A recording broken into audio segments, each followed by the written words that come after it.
Hello and welcome, everyone. Welcome, welcome, welcome. It is so nice to have you joining us here today. And I'm so excited to be here. I'm Steph. I'm a director at the Search Inside Yourself Leadership Institute. I'm here with Lori Schwanbeck.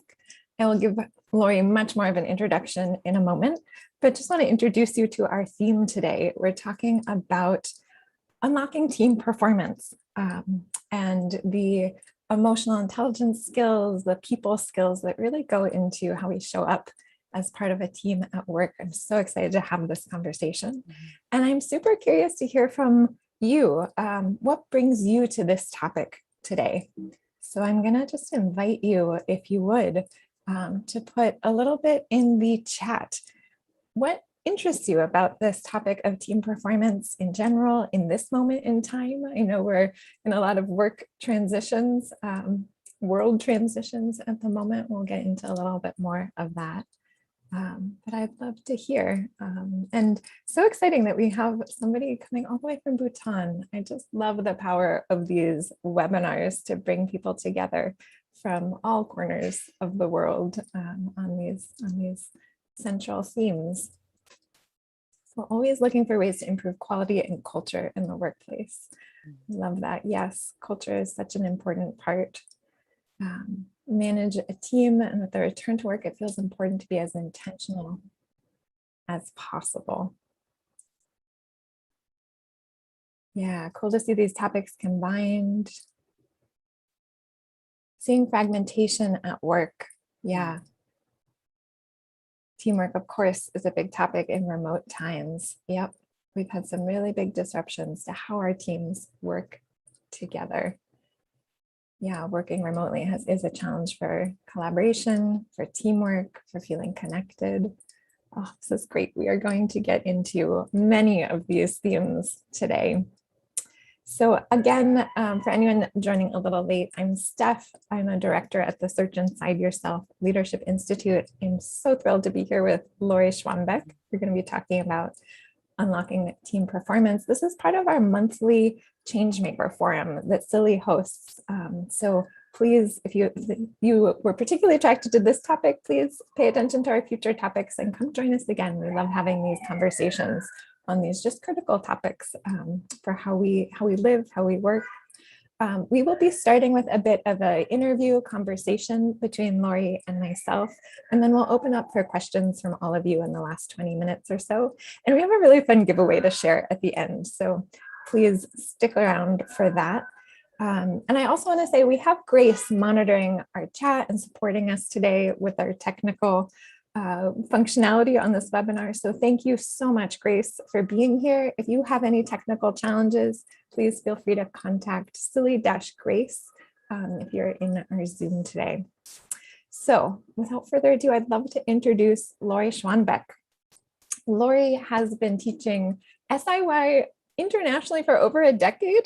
It's kind of amazing to think about. That time has really flown by. And she has worked with diverse clients, different sectors, technology, sports, manufacturing, retail, humanitarian organizations. Lori not only teaches and facilitates the program, she designed our effective teaming program and designs other emotional intelligence curriculum for organizations. And she also works with individuals as a mindfulness-based psychotherapist. Lori not only brings her work as a therapist and facilitator, but also draws on her background in marketing, previous sort of life of her career, working for multinational companies and small businesses. And Lori, I will say one of my favorite things about you as a colleague, as a facilitator, is just the combination of warmth, of humility, of generosity that you bring to everything you do, as far as I can tell. And so it's just such a pleasure to be here with you. Thank you so much, Steph. I am delighted to have this conversation, to open it up to a larger conversation with our participants here, so we can really share some practices of helping people feel good and do their best in our workplaces. So I'm happy to be part of this. And speaking of practices to do our best. One practice that we really do as a team practice a lot at Search Inside Yourself is taking a moment to arrive. Would you lead us in a short little arrival practice? I would love to do that. So if everyone could just notice how they're sitting or standing, and if there's a way that you can move your body so that you can feel a little bit more comfortable and alert and present, go ahead and do that. And, many of us are rolling into this call from maybe other meetings or conversations or interactions, or maybe we're just waking up. So let's just take a minute to fully arrive here, knowing that the quality of our presence is absolutely going to impact how much we get from our time together. So let's just take a moment and just feel ourselves here. So noticing how your body feels. Maybe taking a nice big breath, letting it out. Let's do that again. Nice big breath. And with each exhale, just feeling yourself drop a little more deeply into the body, a little more present here.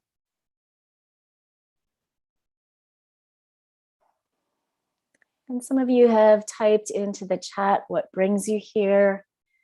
But for all of us, whatever our desired outcome in coming together, in meeting today is, whatever that is, let's just notice what your intention is of how you can show up during this time to most likely create that outcome. How can you show up during this time to most likely support the outcome that you want? And so just noticing what arises with that, and taking another big breath in and big breath out. And you can go ahead and stretch or wiggle a little bit. Sometimes that feels good, helps me get present a little bit more. All right, so just a moment to bring ourselves present, to set an intention about not just what we want to get out, but what we want to put in. How do we want to show up so that we get the most of our time together?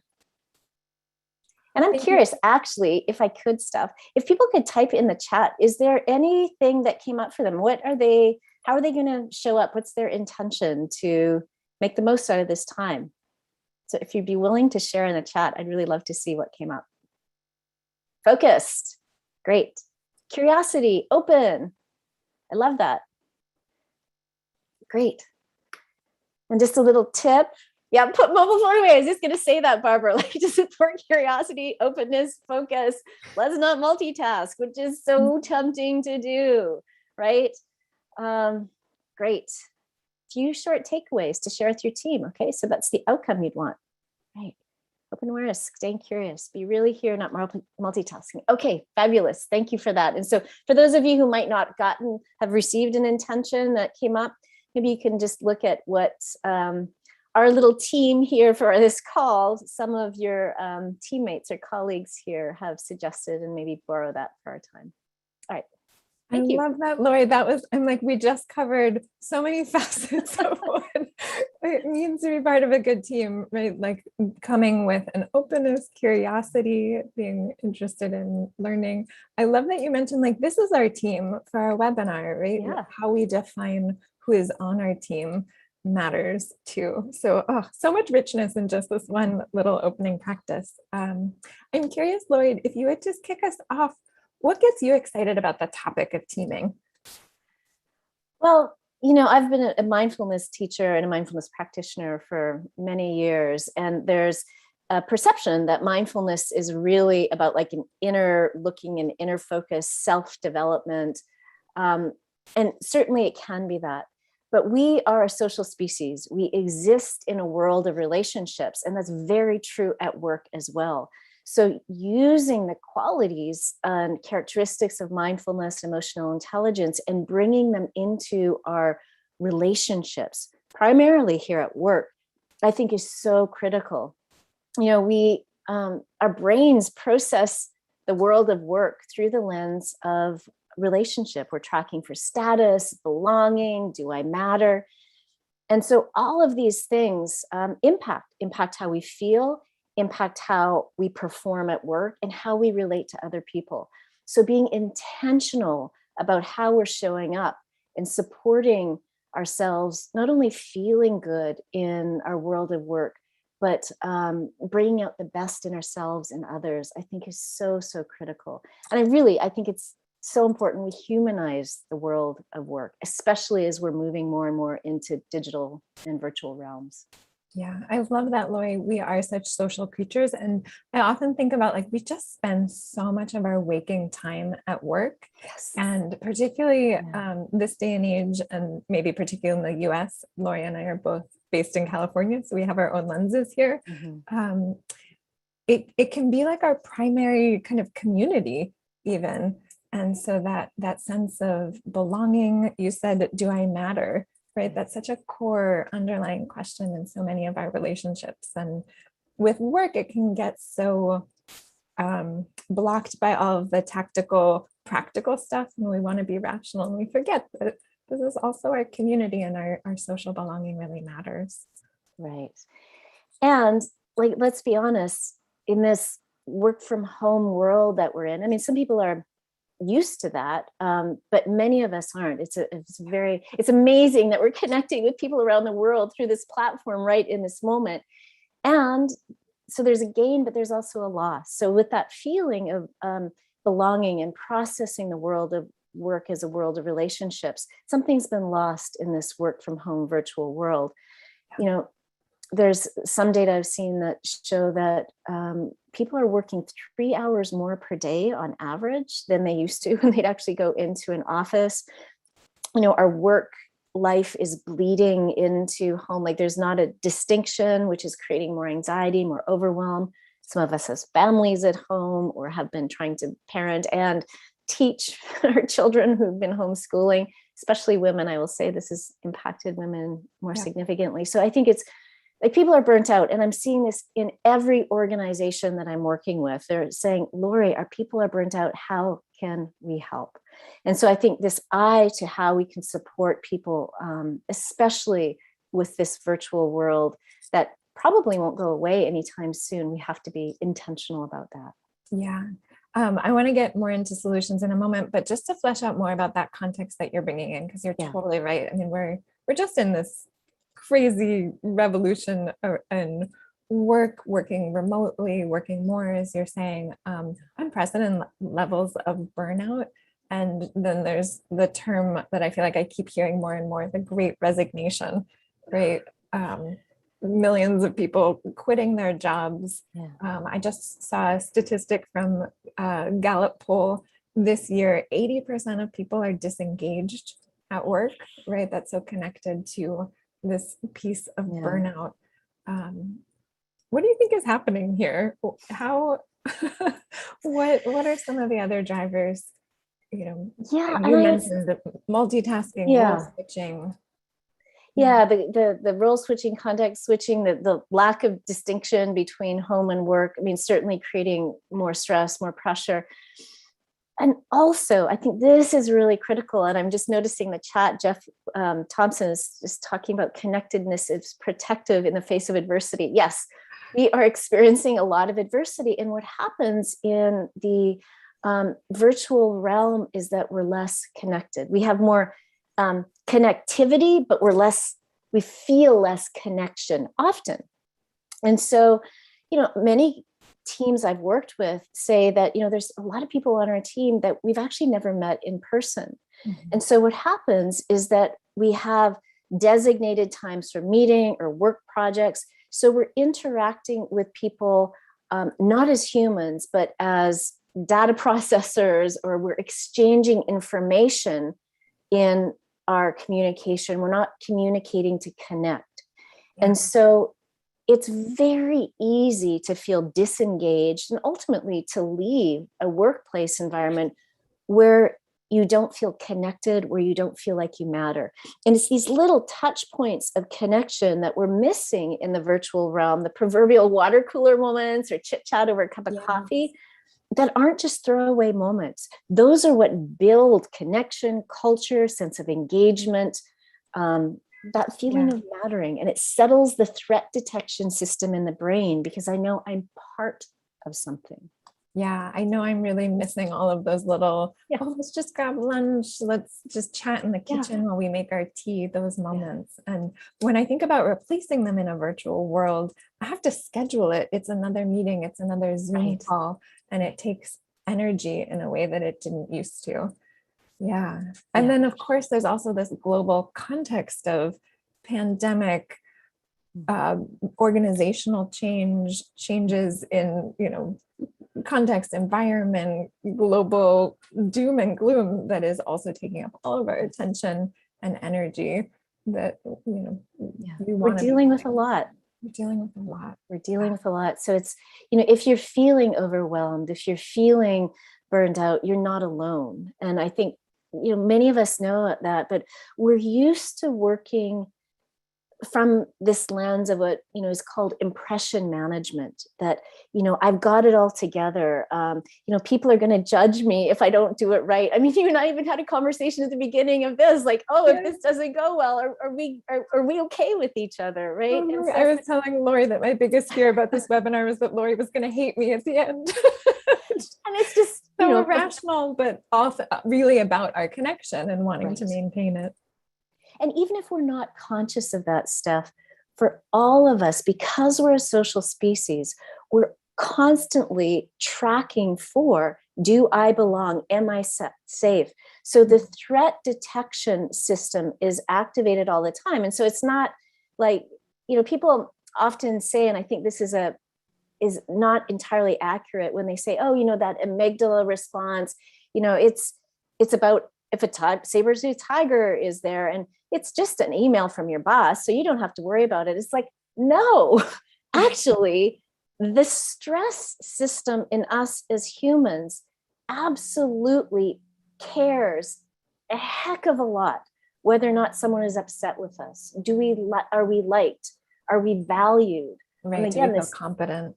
Exactly. And if I am worried that I'm not, and it might be not even conscious, if I'm worried that I'm not, because I can't track for the cues that would let me know that I'm okay, that I'm part of, which is really a concern here in the virtual realm, I'm not going to do my best work. I'm not going to be able to access creativity. It's harder for me to collaborate because I'm more worried about this realm of impression management. Am I okay? And it makes sense that I might withhold a dissenting opinion if I'm worried that that's going to marginalize me, or that, if I say I don't know or I'm confused, if people might judge me. And it makes total sense that I'd contain myself and not speak up. So this is kind of the waters that we're swimming in, and we have to know that it's normal for humans to care about what other people think. Yeah. And we have to create the conditions in our teams, in our world of work, so that that threat detection system isn't activated, so that people feel better and they can perform better.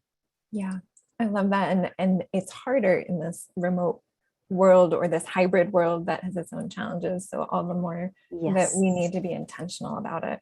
Yes. Yeah. And Lori, when we talk about team performance or what makes a good team, what is that? What are we really getting at here?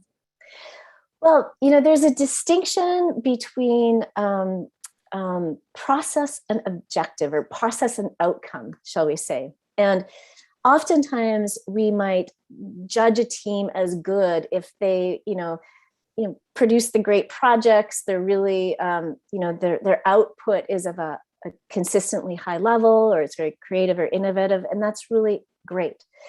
We also want to look at the process piece, because if we're just tracking for outcome and we're missing the process, and by process, I mean, how are people connecting? Whose voices are being heard? How is vulnerability or humility supported as important in terms of learning, collective learning? If we're not tracking the process and we're just tracking the outcome, that's where people start to feel burnt out. That's where people start to feel that they don't matter. But if we're tending to process goals, like communication flow, like tracking and being aware of who holds the power and how that shows up, and how we can both be aware of that and shift that power dynamic so that we can bring more of a democracy into our teams, then we might get a good outcome, but ultimately we're burning our people out, and it's not going to be a place where people want to work. So we have to really track what makes a good team. Are people, it's really the realm of psychological safety, right? Mm-hmm. Do people feel safe to present dissenting opinions? Not only is diversity important from a hiring perspective, from an inclusion, are people actively sought out for diverse perspectives, opinions? How safe do people feel leaning into conflict? Like, is there a sense that, sometimes we talk about, this is a phrase I know you and I have enjoyed, and I got this phrase from Timothy Clark, who wrote the book that got published, 4 Stages of Psychological Safety. He talks about having low social friction and high intellectual friction. So a good team has the processes in place that support high intellectual friction, meaning that you can challenge each other's ideas, you can iterate, grow, adapt, learn, innovate. But we want low social friction, meaning that if I do say something that someone disagrees with, or I say I don't know, that I'm not going to be worried, again, that threat detection system, that my social status will be diminished, that I'm at risk of losing connection. So that's what we're going for. A good team has high intellectual friction and low social friction. I love that summary. And it really, to me, kind of activates that idea of psychological safety, this idea that it should be safe for risk taking by having that low social friction, and yet that ability to speak up, to have your voice heard, say something that maybe will cause intellectual friction. I'm curious, how would somebody, our listeners here in this webinar, how would they know if they have that, if they have both that low social friction and that high intellectual friction? What are some of the things that people should be looking out for to see how their team is doing? When you don't have it, and as a Canadian, I will say that, and I've taught with Canadian companies as well, there's a high value on being polite and not rocking the boat. That's not what we're talking about when we're saying low social friction and high intellectual friction, because that being polite or not rocking the boat, we don't know where people stand. And so being nice, or not saying something that's uncomfortable to you, that's not what we're going for. What we're going for is the teams where you can say, I don't know. You can say, I disagree. You can say, let's try something different. So that not only is that okay, but there's an active drawing out of dissenting opinions, creative ideas. That's high intellectual friction.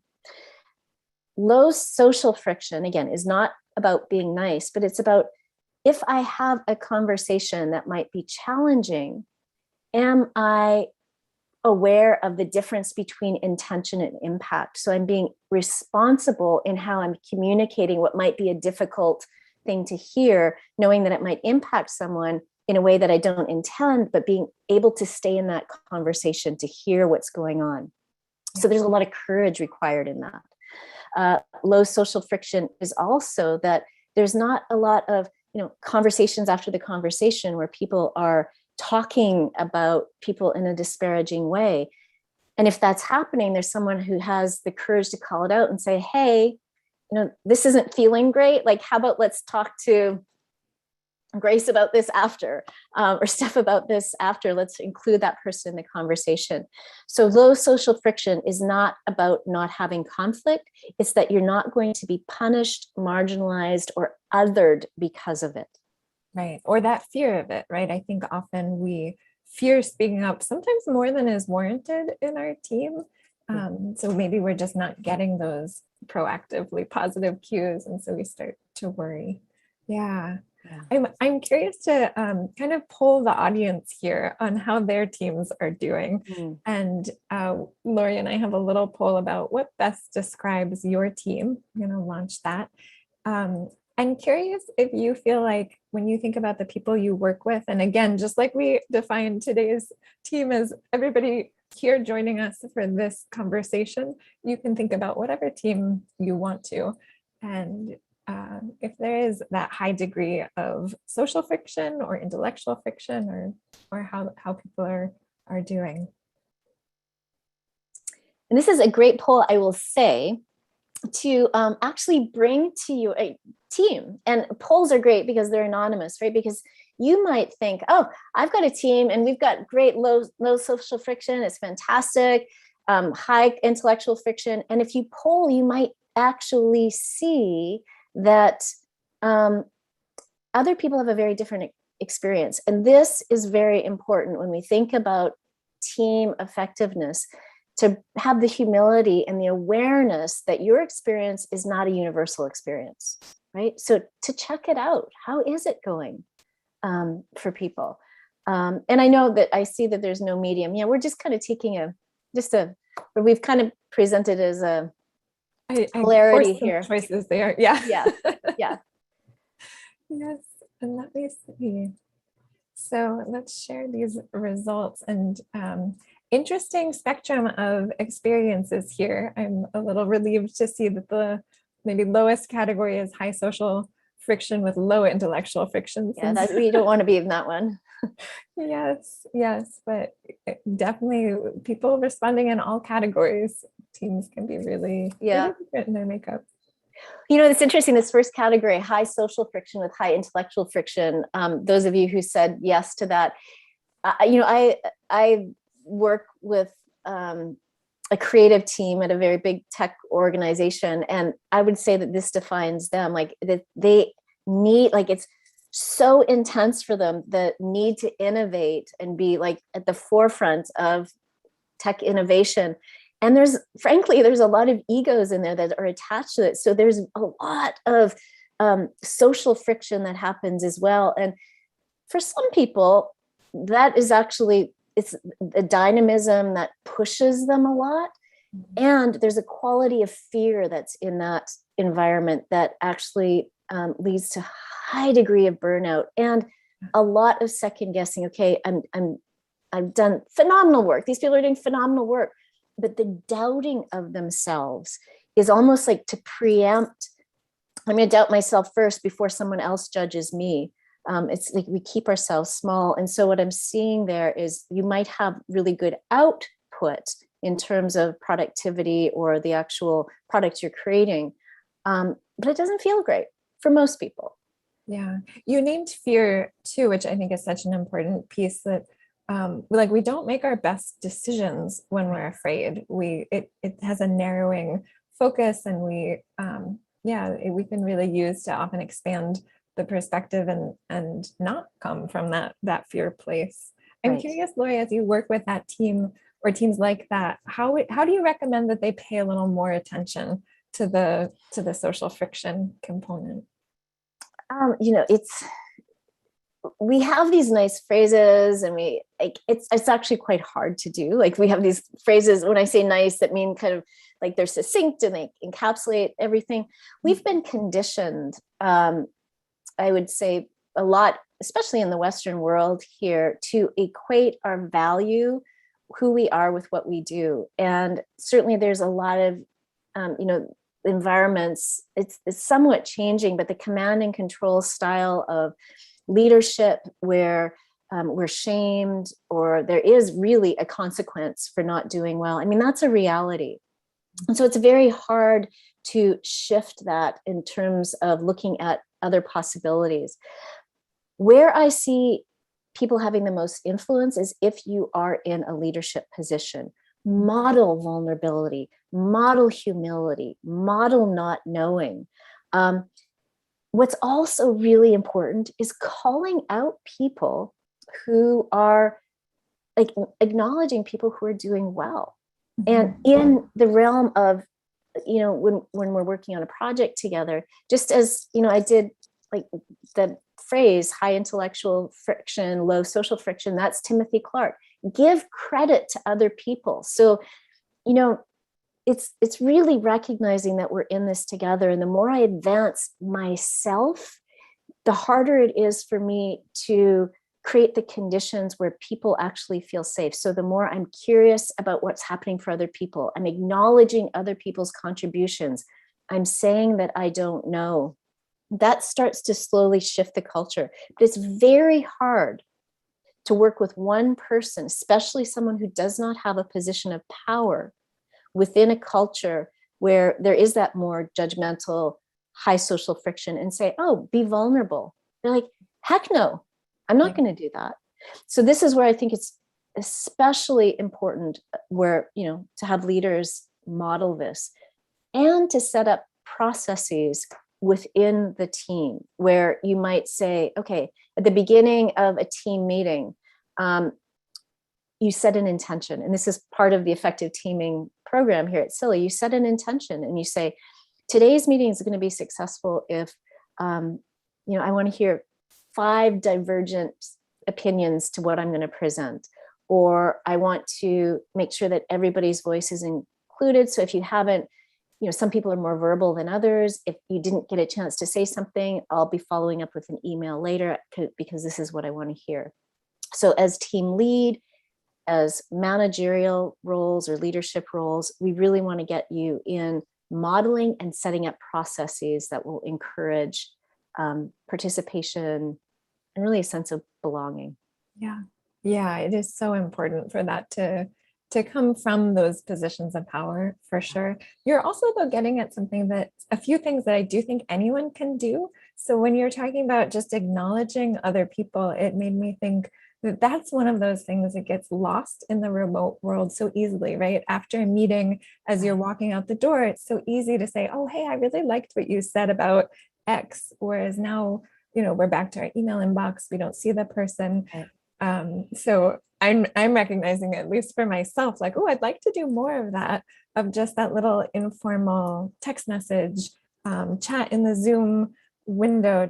We can always be at least, acknowledging our peers and those around us at any level. And that creates a little bit more of that culture of appreciation that feeds into some of that social connection as well. Absolutely. These are touch points. I talk about them as sometimes I frame it as purpose touch points. When you think about what our purpose is, we come to work, we might have, like, again, these deliverables, but purpose is generally a deeper thing, like how I have an impact on the world. And we have opportunities, like little moments, to make an impact on people around us. And that, supports a purpose, engagement. And so whether it's an acknowledgement after the fact, Zoom or other platforms have like the hand clapping or heart. And I've seen people do that in meetings, and it's really fun. Like, just like even a fun little dancing emoji, letting people know that what they say has impacted you. It's so critical because we can get into like a zombie, like, instead of a zombie, like, either our cameras are turned off or we're kind of checked out. But by giving little messages, we let the person know, I'm listening to you, I'm paying attention, I agree with you, or I don't agree with you, but I'm engaging with you. Yeah. So again, critical. that question of, do I matter? Do I matter to the people around me? Yes. To the team? Yeah. And part of that, so we touched on this before, you mentioned valuing diversity in a team, right? So I think part of mattering, part of high team performance is really, how do we get that team to be more than the sum of its parts, which I think we need those diverse perspectives. We need to bring out everybody's unique strengths and skills. So I'm curious to kind of hear a little bit more about, particularly with that emphasis on leading with vulnerability, with managers paying attention. Are there some practices that you would recommend for managers? How can they really make sure they're valuing the diversity of strengths, perspectives on their team? Part of that kind of increase in intellectual friction. Right. Well, I think, being a manager or in a leadership position requires, we know the data on this, requires a high level of emotional intelligence. And part of emotional intelligence is, awareness of yourself and awareness of others. So I think having the one-on-one conversations with people on your team, finding out what do they like to do, not just what you've assigned to them and what you think that they're good at, but what lights them up. Maybe find out more about where their edges are, what feels risky for them. And it might be, again, like some people are much more verbal than others, and so they feel kind of railroaded, or that there's no space for them in a conversation. Find that out. Take the time to find out what really matters to your employees. And you might think, oh, I don't have time for this. I will suggest that you don't have time not to, because human motivation, like a team, like you said, it's greater than the sum of its parts, but its parts matter, right? And so to be effective as a team, we need to find out what motivates our teammates, where their edges are, how to encourage them stretching into their comfort zone, to understand what they need in order to do their best work.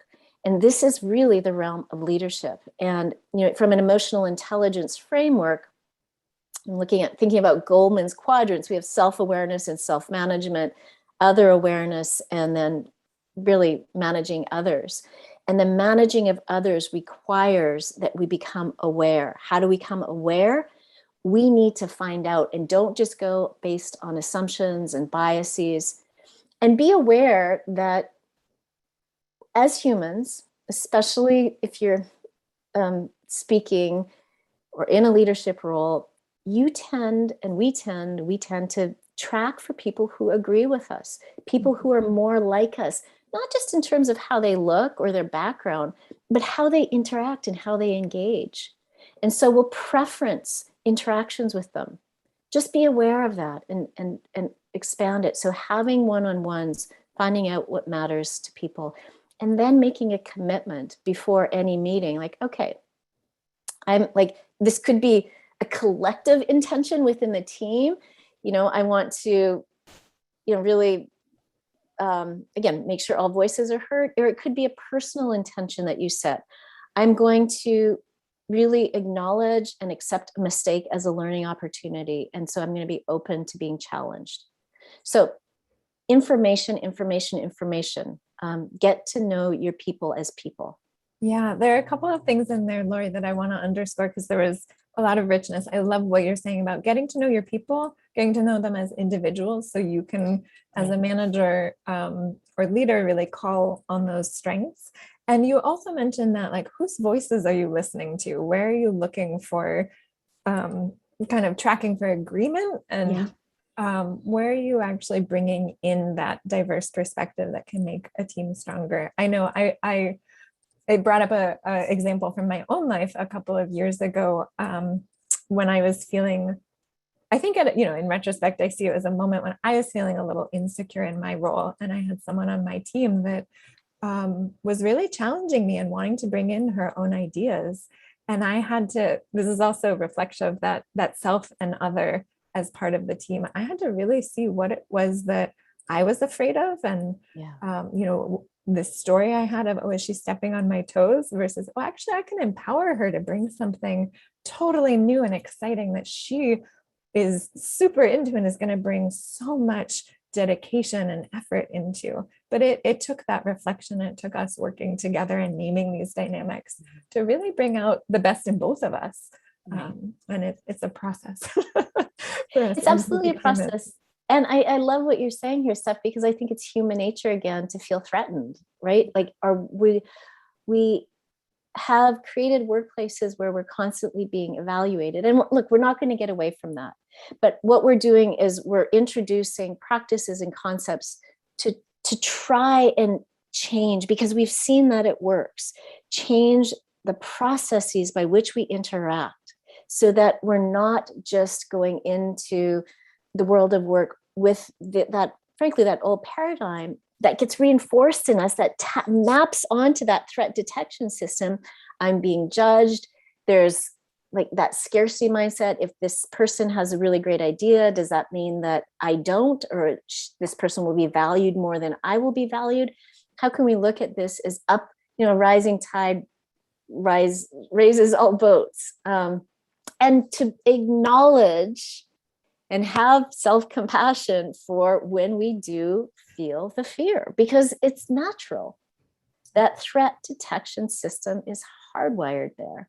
Yep, totally. And it's giving us good information. We don't have to ignore it, but we also don't have to let it run the show. Right. Yeah. Oh, I could keep talking about this with you forever. I'm recognizing we said we'd take questions from the audience. So before we do, I just want to touch on something. One simple thing that you and I had talked about preparing, which is really about just that simple question of how are you?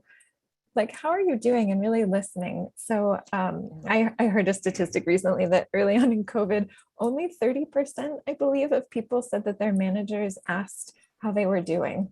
And it was just like a heartbreaking statistic. So Lori and I have been talking about all of these different concepts, psychological safety, how do we, confirmation bias, managers, leaders, but there's also something that's just so simple of starting a meeting with saying, how are you? And really caring about the answer.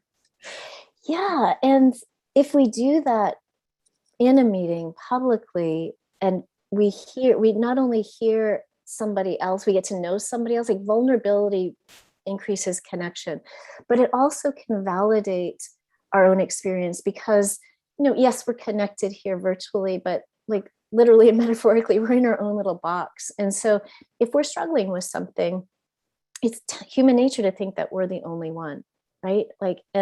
Because so many people are in the world of impression management, leading with their strengths. It's like, oh, Steph's got it all together. I'm the only person that has a little anxiety about this webinar. But when we name what is happening, we humanize the world of work.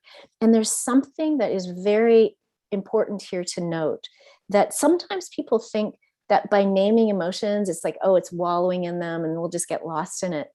But what neuroscience shows us is the ability to name something actually helps to regulate it, because we get outside of it, we name it, we're objective about it, like, oh, this is here. I'm feeling this, or Steph is feeling this. And it helps to collectively regulate within a team too. Because if you're interacting with a team on a project and there's an edge between you and another person, or something's not going right, we might have all sorts of judgments that go up against that person. But when we find out, like, oh, this person's father just passed, or, the school just went into lockdown. So, or not lockdown.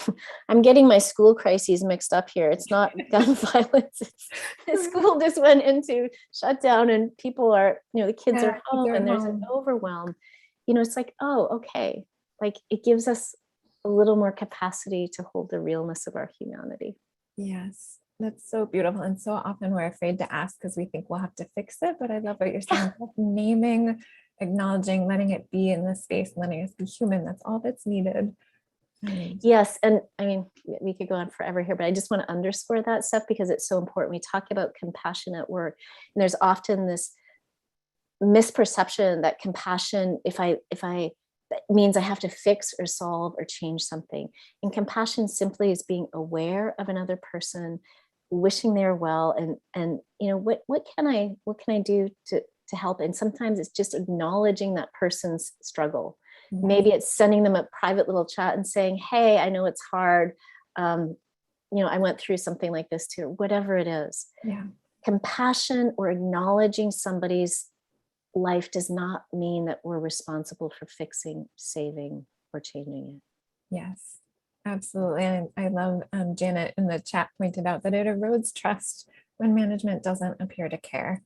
Right? Nobody wants to work for somebody where they're not cared about. They're not at least seen as a full person. Yeah. Ways. Yeah, absolutely.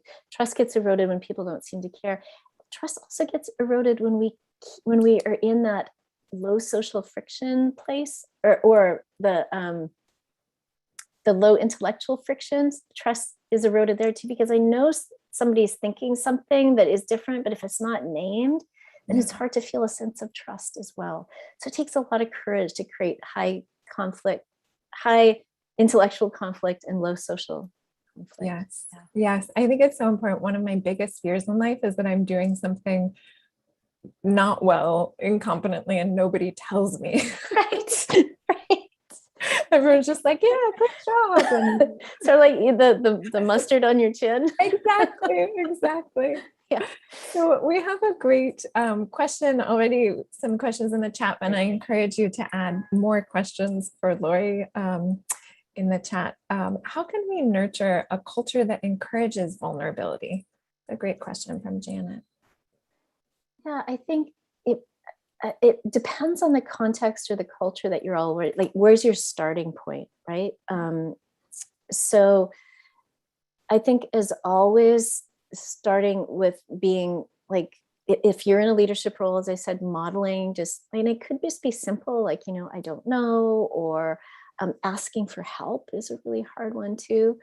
And it could be that if nobody actually wants to do the vulnerable thing, you can talk about the importance of vulnerability. So you can, bring in some statistics around vulnerability and connection and work performance. So sometimes that's an easy way in, is just like, oh, there's research on this. And oh, what it does is it actually decreases the threat detection system so that people feel a sense of collaboration and connection. Okay.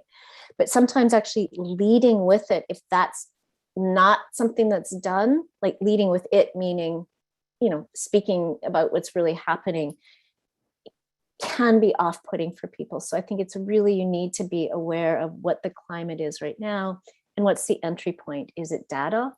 Is it actual going there with the emotions? Is it a funny story? Is it starting a team meeting with just naming what is? We're all going through a lot. And this is a great practice I like to do with some of my trainings, is I have people do like, what's a rose, what's a bud, and what's a thorn? Just talk about like, what's a challenge, the thorn, what's a possibility, the bud, and what's actually going well, so that you don't just lead with what the challenge is, but we talk about the whole range of human experience and sort of slide in the difficult things a little bit. So those are just some ideas, and you can do that collectively in the group. You can have people get into smaller groups depending on the nature, but just begin the conversation about how the world is impacting you right now. Yes, I love that. And I love that you mentioned at the end, sometimes getting into smaller groups. It is a much bigger ask to be vulnerable in a group of 100 or 1,000 than it is if you pair up and you're in a group of 2. Yeah. Yeah. So we use that a lot in our team meetings. We'll do a big presentation, like Lori is saying, like maybe there is something, naming a dynamic or sharing data or a big topic, and then break up into groups of 2 or 3. And it's so much easier to start to be vulnerable with that smaller group. So paying attention to group size as one of your starting points, I think is so important. Another tip around vulnerability, again, it doesn't have to be what is difficult. It just means what is human, right? Another team that I work with is this great thing that they do. I think it's great, where they find out what is interesting to different members of the group, and the person who's designing the team or the flow for that particular meeting, designing the meeting for that particular day. Say, I know that Steph's child just got a new bike. I might work in a slide in the deck of a funny thing about like bikes or something like that. So again, we don't want to go right into the heart of the matter. If people are defended around that, that's going to be off-putting. But if we start with these kind of like more broad human things, we'll begin to help people see each other as people. And so we'll be more open and receptive to speaking about what might be more sensitive. Yes, I like that. And related, but to dig into some of the more maybe skeptical cultures, Victoria had a great question and comment of what do you do when nobody has time for feelings? It's not on the agenda. And I think that can be a pervasive attitude, that people are so focused on, as you said, the outcome, that they're not thinking about the process. Right. It really depends on the power structures, the type of organization. So I don't have a size fits all answer for this, Victoria, and for everyone. I do think that if it's not going to be an overt culture change, what can be important is finding an ally within your team where you can have those conversations with, where you can like lean on each other and be real and be vulnerable and ask for support. So finding, you know, again, I like to not make too big a leaps too quickly, but if there's a overall zeitgeist of being like feeling phobic, find out who you can make connection with, and just having one or two other people will settle the threat detection system internally, and you know, hopefully that will grow. And if you're a person who has any influence at all about suggesting a specific practice, you know, then, you know, just to suggest it, and doesn't have to be framed. Languaging is really important. So you don't want to say, we're going to bring in vulnerability to our team.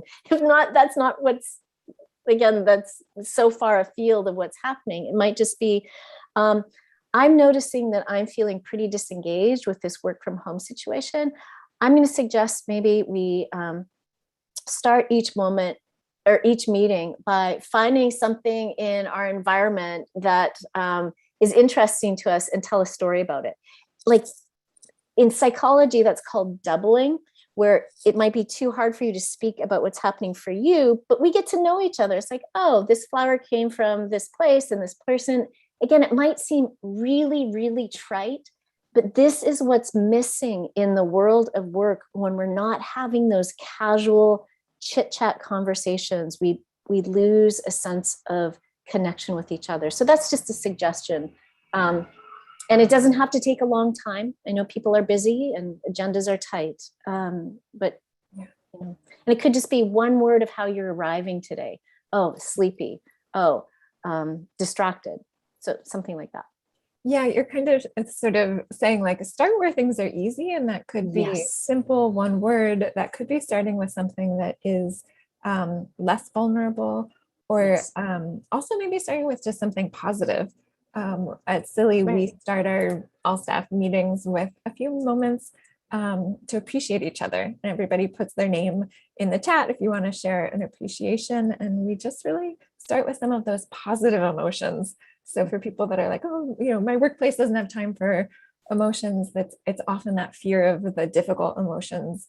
So you can start with some of the more easy connecting ones, perhaps. Absolutely. And what we know about humans and behaviorism is that, and comes from the work of Barbara Fredrickson, she talks about these more positive, so-called positive emotions like appreciation, joy, gratitude, love, kindness, as broadening and building our mindset, broadening and building the resources we have to access within us and interpersonally as well. So those are great ones. And if appreciation feels too soft, acknowledgement is a really nice word too. Somehow it's like a little, like languaging is important, right? Languaging is so important. Yes. And actually you're reminding me that in the effective teaming program that you designed that SIYLI is running, we talk about we, and communication. So you've already talked about that self and others. What are we bringing into the team? How are we relating to others? And then communication is that glue that binds us, that helps us be on the same page. And that detail around languaging in our communication makes such a difference. Such a difference, because I have a whole world in here that's very different than your world. And I might tell you something about my world, but I can't assume that there's a shared understanding. So communication is really vital. And again, the difference between intention and impact is so crucial to be aware of. Yeah. Oh, and I'm recognizing the time. So I'd love to take this opportunity to share a little bit around resources that we have for you. And before we close. So first, I just want to invite everyone, if you'd like to continue the journey with us, we have a number of programs coming up. The full Search Inside Yourself program, if you want that in-depth emotional intelligence, mindfulness-based emotional intelligence experience. We have a great effective teaming program. Lori, are you teaching that one on September? No, somebody else, as well as adaptive resilience and our pause and practice sessions, which are just free practice sessions. And we have this discount code, so you get 10% off with that code, Changemaker. And feel free to stay connected with us. Please also reach out if you want to bring any of these programs to your team and to your organization. And then today we have a really special offer. We are giving away a free pass to attend our training. So if you go to SIYLI.org/learn/effective teaming, Grace will put that into the chat. Thank you. We have a little giveaway. So please sign up there and you can get a free ticket. There also are number of articles and resources on effective teaming. So make sure to check out that page. It's really a wonderful collection that Grace and Carolina on our team put together. I want to acknowledge their work for putting that together. And as we close, I'd love to we've had this lovely conversation. I have found it chock full of very specific practical things. So I'll just name a few that I think we've touched on. Lori, you led us in that beautiful minute to arrive practice. So really bringing in presence and intention at the beginning of a meeting. That can be something you do on your own, in your own mind, or that you invite a team or everyone in a meeting into. You talked about modeling vulnerability, being able to say, I don't know. We talked about acknowledging others, recognizing others, setting intentions. Again, whether that's in our own mind or with the collective, with the group we're in. The importance of one-on-ones, getting to know our team, really seeing them personally to be able to bring out their strengths. Tracking for, are we looking for agreement or are we hearing other people's voices? That simple question, how are you? How are you really? I think somebody put in the chat. And then I love that rosebud thorn. I do that with my family, but I don't do that at work. And I love that, thinking about what are some of the challenges, what are some of the things we're excited about. And then you also mentioned finding an ally, and when in doubt, just find one person that you can connect with. I love that so much. Anything else that you want to name that I didn't touch on in my recap, or that we didn't touch on today? We touched on a lot. I will just add, from a self-awareness perspective, like when we're thinking about team effectiveness, to be aware of what you're bringing. And so if you are tending towards impression management, like needing to look good, sound smart, just track that. Again, totally understandable that it'd be there, most work cultures, but just know that that's going to have an impact. It's going to make it less safe for people to say that they don't know, or to look stupid by challenging. So I think our self-awareness is such a critical part of team effectiveness as well. I love that. And that's also in how we respond. So if somebody else says, I don't know, right, can we say, oh, I'm so glad you said that. If you're confused, other people are too, or, whatever, then it really invites that and welcomes that in. Right. Yeah. I think very simply, like recognizing that people are like, your teammates are people, and people have nervous systems, and nervous systems are designed to track for threat. Are you creating an environment in your team where the threat detection system is settled, and you're going to bring out the best in other people if that's the case? So that is beautifully summarized. So Lori, to just close, one of the practices that we do, I talked about the appreciation practice, and a version of that is to just say quickly what worked, like what went well and why. So I'd love to close with that. And I will start. Lori, what went well to me is I just so value your knowledge. You're such a deep thinker on this topic that it's just such a joy to get to like dig in and discuss it with you. And so that to me really was something that went well for us in our impromptu webinar team. Thank you. What went well for me today and why is just really feeling your curiosity and the curiosity of in the chat box, like so that we can open up discussions and like let go of any kind of agenda, but really respond to what is alive. And that feels, it just feels useful in that way. So thank you so much. And I also love the practices that we've woven in, even that one, what went well and why, is a great way, again, reinforcing and acknowledging the good is a great way to close and a great way to send people off into whatever is next. Yes. And with that, we will send you all off. Thank you so, so much for being here today. Thank you, Grace, for being our technical, logistical support here. And I hope to see you all at a future program or another Changemaker forum. And again, thank you for taking the time to be here and to think about your role on the team. Wishing you all that you carry that back to all of those that you touch in your life at work and at home. Thank you.